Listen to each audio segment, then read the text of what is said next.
Les 6 piliers de la foi. Les 6 piliers de la foi sont ceux en quoi tout musulman doit absolument croire. Ce sont des conditions sine qua non de la foi musulmane. Dans un hadith authentique, l'ange Gabriel, Jibril, demanda au prophète sallallahu alayhi wa sallam « Informe-moi de ce qu'est la foi ». Il répondit « La foi est que tu crois en Allah, seul et sans associé, en ses anges, en ses livres, en ses messagers, au jour dernier, et que tu crois au destin, bon et mauvais soit-il. » Tu dis vrai, répéta Jibril alayhi salam. Donc dans ce hadith, le prophète sallallahu alayhi wa sallam ainsi que Jibril nous informent de quoi est composée la foi. Pilier numéro 1. La croyance en Allah. Tout musulman croit fermement qu'Allah est le seul et unique créateur, qu'il a créé tout ce qui existe, le monde et ce qu'il contient, le bien comme le mal. Il est le Seigneur, le pourvoyeur, le souverain, le juge, le tout-puissant. Qu'il est sans égal en ce qui a trait à ses caractéristiques et ses capacités. Qu'il donne la vie et cause la mort. Qu'il crée à partir de rien en disant « Kun fayakun » soit et il est. Qu'il n'a jamais engendré et n'a jamais été engendré. Ce sont les concepts fondateurs de l'islam, de l'unicité pure, Tawhid.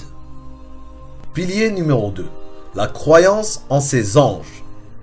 Le musulman doit croire au monde invisible, tel que mentionné dans le Coran. Les anges sont des émissaires d'Allah qui font partie de ce monde.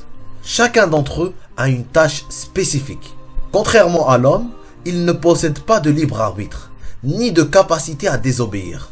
Il est dans leur nature d'être des fidèles serviteurs d'Allah. Ce sont des créatures de lumière qui possèdent des ailes, mais qui ne ressemblent en rien à ce qui est dessiné ou représenté aujourd'hui. Pilier numéro 3. La croyance en ses livres. Le musulman croit aux livres que Dieu a fait descendre à l'humanité par l'entremise de ses prophètes. Cela inclut les psaumes de David, Daoud, la Torah de Moïse, Moussa, ainsi que l'évangile de Jésus, Isa, que la paix et la bénédiction soient sur eux. Ces livres proviennent tous de la même source, et ils ont un message commun, le fait d'adorer Allah, l'unique sans associé. Cela ne signifie pas qu'aujourd'hui il faut croire à ce qui est écrit dans les livres des chrétiens et des juifs, car nous croyons que ces livres ont été falsifiés, altérés, et que le Coran est la dernière révélation qui a abrogé tous les livres. Pilier numéro 4. La croyance en ses messagers. Le musulman croit en tous les prophètes qu'a envoyé Allah subhanahu wa ta'ala. De Adam à Muhammad sallallahu alayhi wa sallam.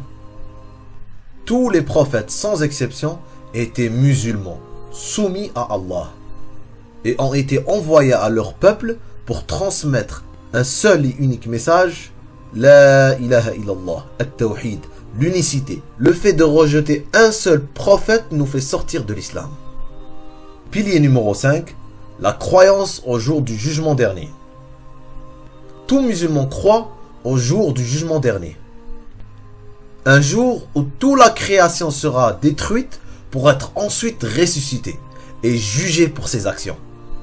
Le jour où chaque individu sera interrogé sur la vie qu'il aura menée sur cette terre et la façon dont il a vécu. Cela implique la croyance à l'enfer et au paradis éternel. Car ceux qui auront été soumis à Allah musulmans entreront au paradis. Et ceux qui ont mécru entreront en enfer éternellement. Pilier numéro 6. La croyance à la prédestination en bien ou en mal. Le musulman croit que tout ce qui lui arrive a déjà été écrit par Allah. Et cela 50 000 ans avant la création. Ta naissance, ta vie et ta mort. Allah détient le pouvoir et la connaissance sur toute chose. Et rien ne se produit si ce n'est par sa volonté. C'est ce qu'on appelle Al-Qadr, le destin.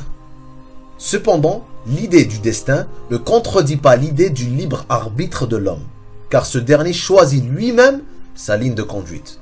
Nous sommes les propres maîtres de nos actions, Nous sommes libres de lui obéir ou non, mais nos choix sont déjà connus d'Allah, avant même que nous les fassions.